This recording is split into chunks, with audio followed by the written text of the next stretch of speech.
नमस्कार बच्चों, गणित की कक्षा में आप सबका स्वागत है। बच्चों, गणित की कक्षा में आप पहले जोड़ना और घटाना सीख चुके हैं। आज हम गणित की कक्षा में कुछ नया प्रकरण सीखेंगे। बच्चों, ये देखो मेरे पास कुछ कंचे हैं, ये दिखाई दे रहे हैं आपको। मैंने इसमें से 2 कंचे मोना को दे दिए, 2 कंचे सुरेश को दे दिए और 2 कंचे हनीफ को दे दिए। यहाँ आपको दिखाई दे रहे हैं, 2 कंचे मोना को दे दिए, 2 कंचे सुरेश को दे दिए और 2 कंचे हनीफ को दे दिए। तो बताओ मैंने कुल कितने कंचे दे दिए। यहाँ पर भी आपको दिखाई दे रहा है, 2 कंचे मोना को दिए हैं, 2 सुरेश को और 2 कंचे हनीफ को दे दिए हैं। तो 2 कंचे कितनी बार आए हैं यहाँ पर? यहाँ हम इसको लिख सकते हैं 2 कंचे जमा 2 कंचे जमा 2 कंचे। तो 2 कंचे यहाँ पर 2 कंचे 3 बार आ गए हैं। कितनी बार आए हैं? 3 बार। तो इसे लिख सकते हैं हम 3 बार 2 कंचे या फिर 6 कंचे। जब हम इन्हें जोड़ेंगे 2 + 2 + 2, 2 जमा 2 जमा 2 बराबर 6। तो इसको हम लिख सकते हैं 3 × 2 बराबर 6 या 3 × 2 बराबर 6। तो बार बार जोड़ने की यह जो प्रक्रिया है उसे हम गुणा कहते हैं।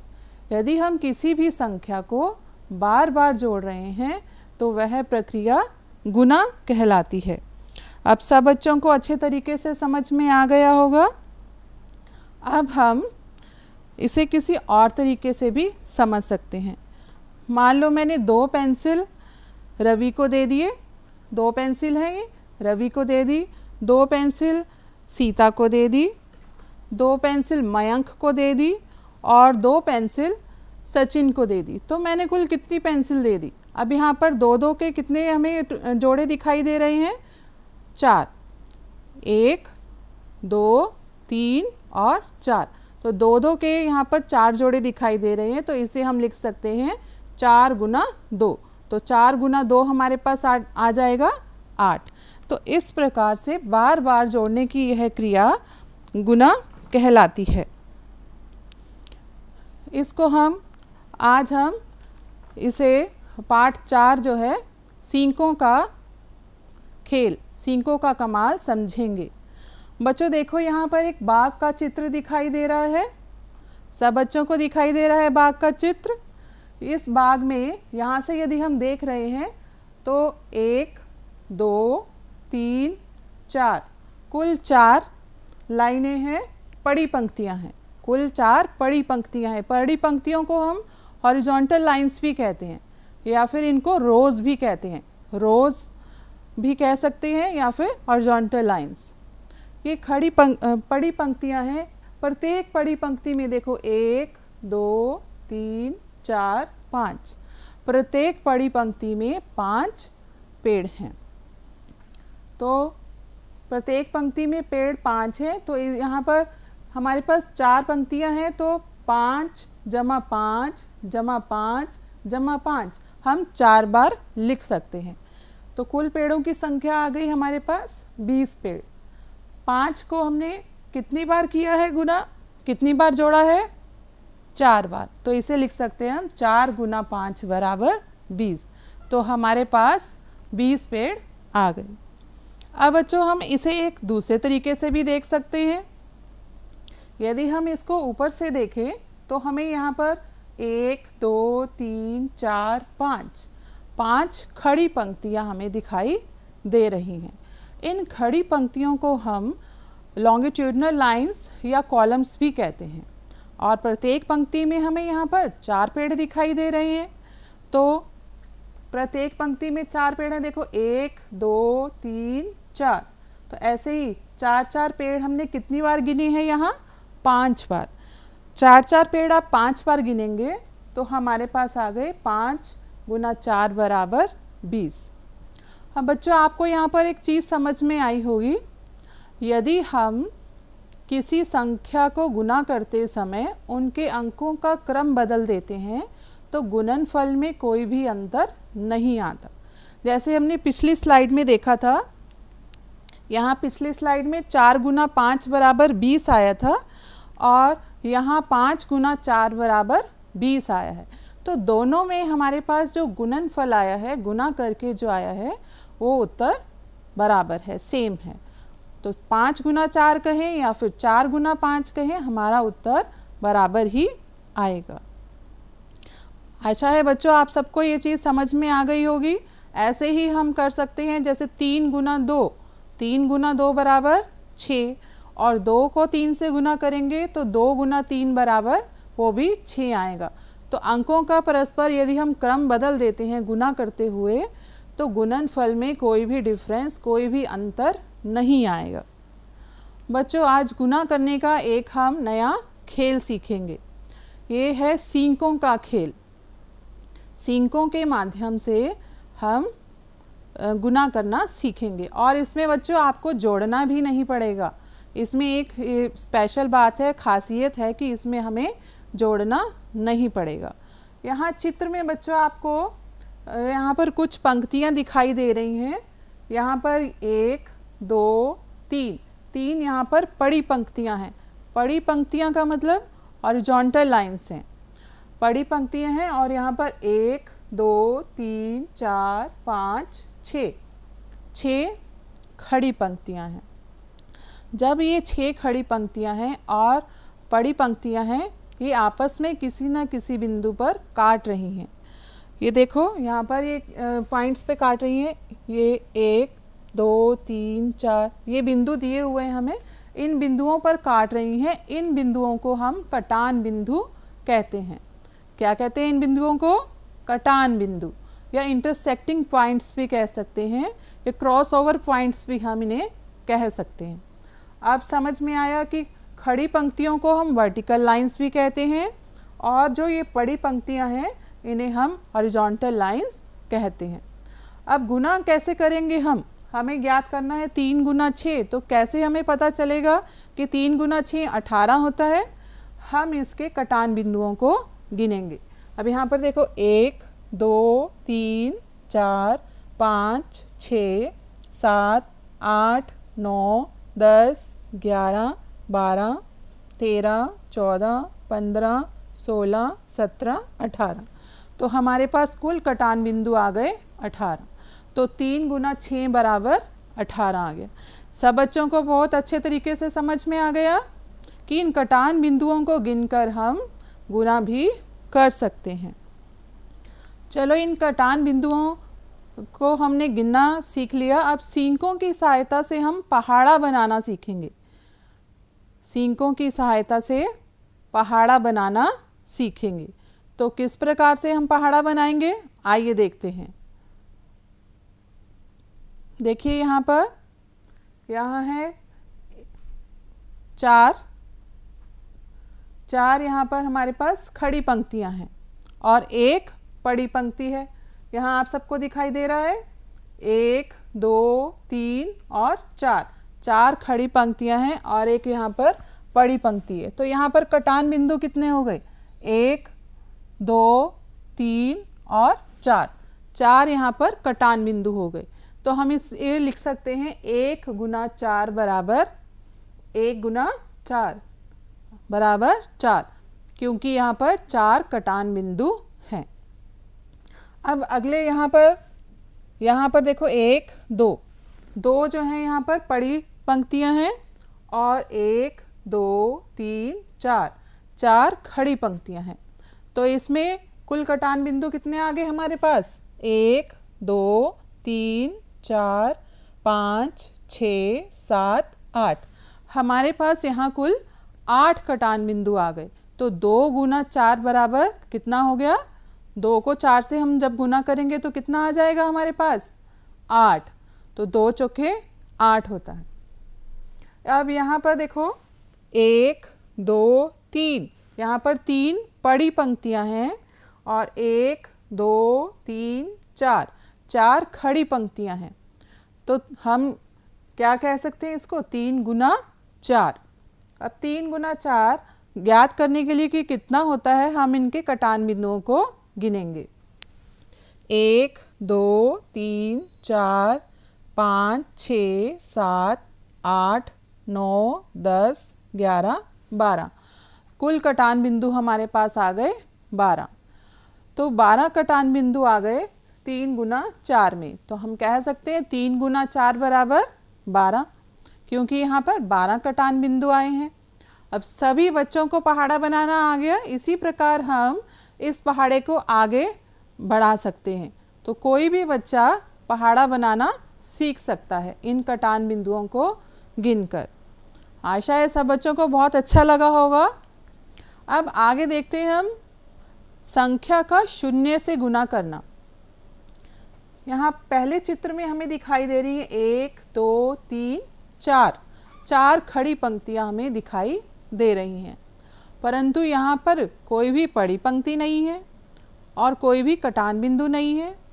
कोई भी कटान बिंदु इसलिए नहीं है क्योंकि यहाँ पर कोई भी पड़ी पंक्ति नहीं है। कोई भी बिंदु जो है हमारे पास नहीं आए, क्योंकि 2 ऐसे रेखाएं हमारे पास यहाँ पर पड़ी हुई रेखा, पड़ी हुई पंक्ति नहीं है। तो कोई भी कटान बिंदु नहीं आया, इसलिए 4 गुना 0 बराबर 0।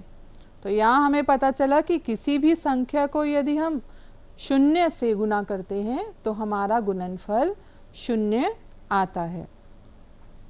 अब यहाँ पर देखो, यहाँ 4 पड़ी पंक्तियाँ हैं, 1 2 3 4, 4 पड़ी पंक्तियाँ हैं और कोई भी खड़ी पंक्ति यहाँ पर नहीं है, इसलिए कोई भी कटान बिंदु नहीं आ रहा। यहाँ कोई भी कटान बिंदु नहीं आ रहा तो हम कह सकते हैं 0 गुना 4 बराबर 0, क्योंकि 0 कटान बिंदु है, यहाँ पर कोई भी कटान बिंदु नहीं आ रहा। अब हमने समझ लिया कि हमने पहाड़ा बनाने के लिए कटान बिंदुओं को गिना था। यदि यहाँ पर कोई भी कटान बिंदु नहीं आ रहा है, इसका मतलब 0 आएगा, उसका गुना करके गुणनफल 0 आएगा। तो हमें ये समझ में आ गया कि किसी भी संख्या को यदि हम 0 से गुना करते हैं या 0 में किसी संख्या को गुना करते हैं तो गुणनफल हमेशा 0 होता है। और किसी भी संख्या को यदि हम 1 से गुना करेंगे तो गुणनफल वही संख्या आएगा। जैसे 4 को 1 से गुना किया था हमने, तो गुना करके हमारे पास आया 4। 5 को 1 से गुना करेंगे तो क्या आएगा? 5। तो ऐसे कोई भी बड़ी से बड़ी संख्या हो सकती है, छोटी से छोटी संख्या हो सकती है, जिसे हम गुना करेंगे 1 से तो गुणनफल वही संख्या आएगा। जैसे आप 75 ले रहे हैं, 75 को 1 से गुना करेंगे तो 75 ही आएगा। 6 को 1 से गुना कर रहे हैं तो 6 आएगा। तो ये बात सब बच्चों को समझ में आ गई। 1 से गुना करने पर वही संख्या आ जाएगी गुणनफल में, और 0 से गुना करने पर गुणनफल 0 आएगा। और यदि हम दोनों जब हम 2 संख्याओं की गुना कर रहे हैं और गुना करते हुए अंकों का क्रम परस्पर बदल देते हैं तो गुणनफल में कोई भी परिवर्तन नहीं आता। बच्चों, अब हम एक नए तरीके से गुना करना सीखेंगे। अब ये नया तरीका है संख्या रेखा द्वारा। संख्या रेखा को आप एक स्केल से समझ सकते हैं। ये आपको पैमाना पता है सब बच्चों को। पैमाने में कुछ नंबर लिखे होते हैं, 1 2 3 4 ऐसे, और इनके एक खासियत होती है कि सभी अंकों के बीच की जो दूरी है वो हमेशा बराबर होती है। कोई भी इसमें ये नहीं है कि कोई नंबर हम यहाँ लिख रहे हैं तो कोई बहुत दूर लिख रहे हैं, तो इनका क्रम जो है बराबर होता है और इनके बीच की दूरी भी बराबर होती है। कि 1 के बाद ये नहीं है कि 2 हमने यहाँ लिख दिया, इतनी दूर नहीं लिखेंगे। 1 और 2 के बीच में जो डिस्टेंस है उतना ही डिस्टेंस 2 और 3 के बीच में होगा। अब संख्या रेखा के द्वारा हम किस प्रकार से सीखेंगे गुना करना। देखिए, जैसे हमें निकालना है 3 गुना 5। 3 गुना 5 करने के लिए हम 3 गुना 5 के लिए 5 5 की 3 छलांग लगाएंगे। और स्टार्ट कहाँ से करेंगे? शुरू हमेशा हमने 0 से ही करना है। अब देखो यहाँ से 1 2 3 4 5, तो 0 से यहाँ पर हम 5 पर आ गए। फिर 5 और करेंगे, 1 2 3 4 5। अब 5 से यहाँ हम दूसरी छलांग में आ गए 10 पर। फिर 1 2 3 4 5, और तीसरी छलांग में हम कहाँ आ गए? 15 पर। तो 5 5 की 3 छलांग लगाकर हम 15 पर आ गए। तो इसको ऐसे भी समझ सकते हो आप, 1 गुना 5 बराबर 5, 2 गुना 5 बराबर 10 और 3 गुना 5 बराबर 15। सब बच्चों को समझ में आ गया? एक बार और समझ लीजिए कि कभी भी संख्या रेखा पर जब हम गुना दिखाएंगे तो शून्य से ही शुरुआत करनी है। तो शून्य से हम गिनेंगे। यहाँ पर हमें 3 गुना 5 दिखाना था। 3 गुना 5 15 होता है।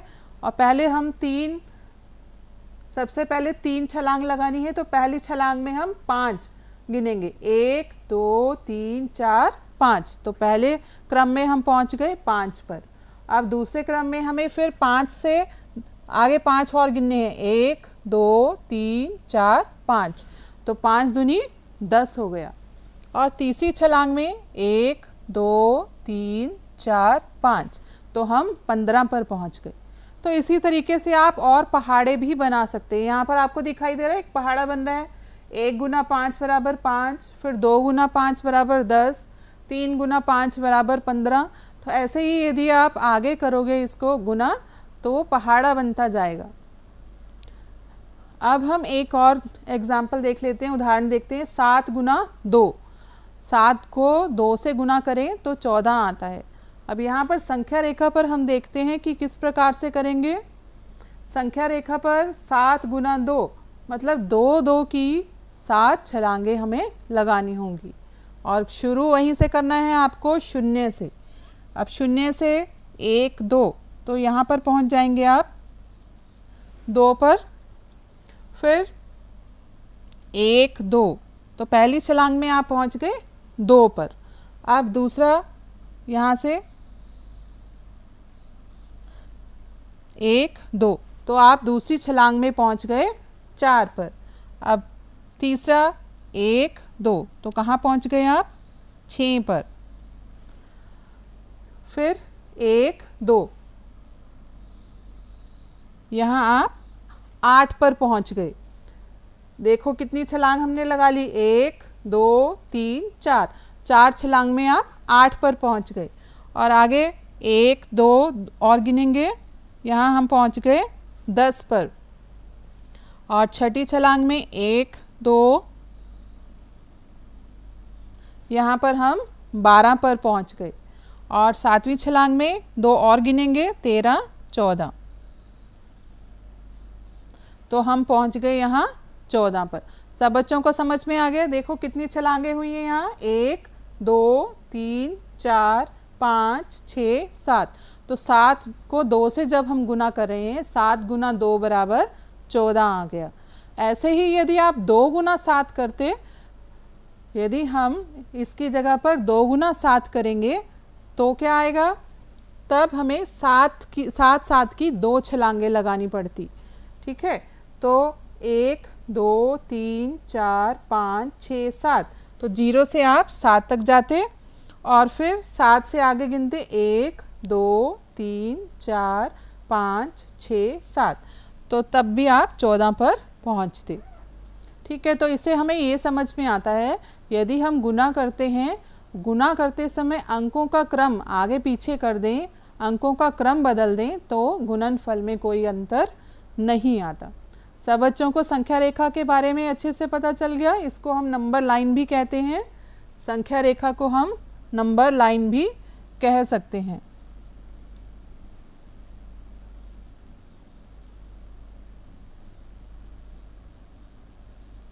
संख्या रेखा को नंबर लाइन भी कह सकते हैं। तो नंबर लाइन के द्वारा या संख्या रेखा के द्वारा हम गुना करना सीख सकते हैं। हाँ बच्चों, अब आपको 2 व 3 अंकीय संख्या में 1 अंकीय संख्या से गुना करना बताएंगे। तो गुना करते समय हमेशा ध्यान रखें कि आपको गुना इकाई के अंक से शुरू करनी है। जब भी आप गुना करेंगे तो आपको इकाई के अंक से शुरुआत करनी है। अब यहाँ पर देखो, ये इकाई का अंक है और ये दहाई का अंक है। 12 को हमें 3 से गुना करनी है। तो सबसे पहले 3 को गुना करोगे 2 से। 3 इकाई है, इसको हमें गुना करनी है 2 इकाई से। 3 को 2 से गुना करेंगे तो 2 तिया 6, तो यहाँ पर हम लिखेंगे 6 और इकाई के अंक के नीचे हमने इसका उत्तर लिखना है। ठीक है, अब 3 को 1 से गुना करेंगे, 3 को हमें दहाई के अंक से गुना करना है। 3 एकम 3 गुना 3 3 आता है, तो ये हमने लिख दिया। सब बच्चों को हमेशा ध्यान रखना है कि गुना करते समय हमें इकाई के अंक से ही शुरुआत करनी है। तो इकाई के अंक से शुरुआत करनी है। सबसे पहले हम 3 को 2 से गुना करेंगे और यहाँ लिखेंगे, फिर 3 को दहाई के अंक से हमने गुना किया तो हमने दहाई के अंक के नीचे इसको लिखा। इसी प्रकार से हम 3 अंक की संख्या की 1 अंक की संख्या के साथ गुना करना सीखेंगे। 3 अंक की संख्या में 3 अंक होते हैं, जैसे कि नाम से ही पता चल रहा है कि इसमें 3 अंक हैं। 3 अंक हैं तो इकाई, इसका हो गया इकाई, दहाई और सैकड़ा। 243 को आपको 2 से गुना करनी है। सबसे पहले हम इकाई के अंक से गुना करेंगे, इस तरीके से 2 को 3 से गुना किया, 2 तिया 6। अब इकाई के अंक की गुना है तो हमने इकाई के अंक के नीचे ही इसको लिखा। अब 2 को गुना करनी है 4 से, 2 को हम गुना कर रहे हैं 4 से, तो 2 चौक 2 गुना 4 कितना आ जाएगा 8। तो ये दहाई का अंक है, इसको आप दहाई के अंक के नीचे लिखोगे।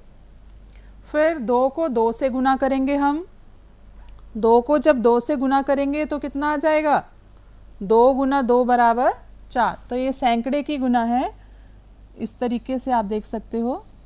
इसे हम यहाँ पर लिखेंगे। 2 तिया 6, 2 चौके 8 और 2 दूनी 4। इस प्रकार से हम इसको गुना करेंगे। आशा है सब बच्चों को बहुत अच्छे तरीके से समझ में आ गया होगा। एक बार दोबारा से ये देख लीजिए कि सबसे पहले हमें गुना करते समय इकाई के अंक से शुरुआत करनी है। इकाई के अंक से हम गुना करेंगे और फिर उसके बाद दहाई के अंक से गुना करेंगे। सैकड़े, जब हम सैकड़े 3 अंकों वाली संख्या से गुना कर रहे हैं, सैकड़े की संख्या है ये, तो पहले इकाई के अंक से गुना करनी है, फिर दहाई के अंक से गुना करनी है और फिर सैकड़े के अंक से गुना करनी है। अब हम बताएंगे कि किसी भी संख्या को 10, 100 या 1000 से गुना किस प्रकार की जाती है। यदि किसी संख्या को 10, 100 या 1000 से गुना करते हैं तो हम 1 से गुना करके उसके गुणनफल के, जो प्राप्त गुणनफल हमारे पास आएगा, उसके दाईं ओर 1 शून्य लगा देंगे। यदि 10 से गुना कर रहे हैं तो 1 शून्य लगाएंगे, 100 से गुना कर रहे हैं तो 2 शून्य लगाएंगे। तो जैसे हमें 3 को 10 से गुना करनी है तो 3 को पहले 1 से गुना किया, 3 को 1 से गुना करके आ गया हमारे पास 3। अब यहाँ पर 10 का 1 0 है, गुणनफल में भी यहाँ पर 1 0 लगेगा। अब हमें गुना करनी है 3 को 100 से। यहाँ पर भी 3 को पहले 1 से गुना किया आपने और 100 में पीछे 2 0 हैं, तो यहाँ पर 2 0 साथ में लग जाएंगी। ये ध्यान रखना है कि गुणनफल के दाईं ओर शून्य लगाने हैं। गुणनफल जो हमने निकाला उससे पहले शून्य नहीं लगाने हैं, क्योंकि उसकी कोई भी वैल्यू नहीं होती है। जैसे मान लो आपके पास आया था यहाँ 3 गुना 10 किया हमने, तो मैंने आपको बताया पहले 3 को 1 से गुना किया आपने, 3 को 1 से गुना किया है तो 3 आ गया। अब ये वाला शून्य आपको यहाँ लगाना है, इस साइड, इधर शून्य नहीं लगाएंगे आप, यहाँ शून्य नहीं लगाएंगे, गुणनफल के दाईं ओर शून्य लगाएंगे। ऐसे ही कोई भी संख्या और ले सकते हो, जैसे 5 ले लिया हमने, 5 को 1000 से गुना कर रहे हैं, तब 5 को पहले 1 से गुना करेंगे, 5 गुना 1 बराबर 5। अब यहाँ पर 1 2 3 3 शून्य हैं, 1000 की गुना में 3 शून्य हैं, तो यहाँ पर 3 शून्य इसके पीछे लग जाएंगे। समझ में आ गया। किसी भी संख्या को यदि हम 10, 100 या 1000 से गुना करते हैं तो 1 से गुना करके प्राप्त गुणनफल के दाईं ओर उतने शून्य आ जाएंगे जितने शून्य आपके संख्या में है। मान लो 10 है तो 1 शून्य लग जाएगा, 100 है तो 2 शून्य लग जाएंगे और 1000 है तो 3 शून्य लग जाएंगे। अब मैं आपको अभ्यास कार्य दे रही हूँ, सभी बच्चे अपनी अपनी कॉपी में इसको करेंगे हल। देखो यहाँ पर पहला प्रश्न है, एक कोट में 5 बटन हैं और 3 कोट में कुल कितने बटन होंगे। एक कोट आपको यहाँ दिखाई दे रहा है, यहाँ पर देखो इसमें 1 2 3 4 5 बटन हैं, तो और आपको बताना है कि इसमें कुल कितने बटन हैं। और दूसरी संख्या यहाँ पर आपको दी है, रिक्त स्थान भरें। आपको यहाँ पर चित्र दिया गया है, चित्र में आपको वही खड़ी पंक्तियाँ और पड़ी पंक्तियाँ मतलब रोज़ और कॉलम्स दिए गए हैं और आपने बताना है 3 गुना 4 बराबर यहाँ पे फिल करना है और यहाँ पे भी आपको रिक्त स्थानों की पूर्ति करनी है। तो देखो कैसे करेंगे। कटान बिंदुओं वाला याद है, अभी आपको बताया गया था, तो इसमें हम कटान बिंदु गिनेंगे, जैसे 1 2 3 4 5 6 7 8 9 10 11 12। तो यहाँ पर आप लिख सकते हो 3 गुना 4 3 गुना 4 बराबर 12। 12 क्यों आया यहाँ पर? क्योंकि हमारे पास कटान बिंदु 12 आए हैं। आशा है सब बच्चों को समझ में आ गया। इसको अपनी कॉपी में सब बच्चे हल कर लें। अब हम जानते हैं कि अभी तक हमने जितना सीखा है उसको एक बार रिवाइज करते हैं, एक बार देखते हैं हमने अभी तक क्या क्या सीखा। सबसे पहले हमने सीखा कि एक ही संख्या को बार बार जोड़ने की संक्षिप्त प्रक्रिया गुणा है। जब हम एक संख्या को बार बार जोड़ते हैं, ये ध्यान रखना कि एक ही संख्या हो, मतलब एक जैसी संख्या, जैसे 3 है तो 3 जमा 3 जमा 3, तो ऐसे जोड़ रहे हैं हम, तो उस प्रक्रिया को गुणा कहते हैं। दो संख्याओं को गुणा करने पर जो उत्तर प्राप्त होता है उसे गुणनफल कहते हैं। दो संख्याएं जब हम ले रहे हैं, जैसे 5 गुना 6, तो उसका जो 5 गुना 6 करके आया 30 उत्तर हमें प्राप्त हुआ, तो वो उसे गुणनफल कहते हैं। और फिर हमने समझा कि इन्हीं दो संख्याओं को आपस में गुणा करने पर संख्याओं को आपस में बदल देने से उनके गुणनफल में कोई भी अंतर नहीं आता। जैसे 5 गुना 6 बराबर 30 होता है, ऐसे ही 6 गुना 5 भी 30 होता है।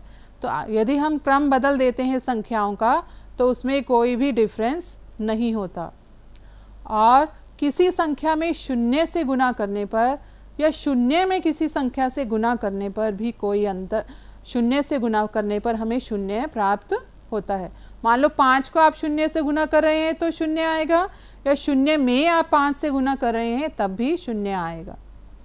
किसी संख्या में 1 से गुणा करने पर वही संख्या प्राप्त होती है।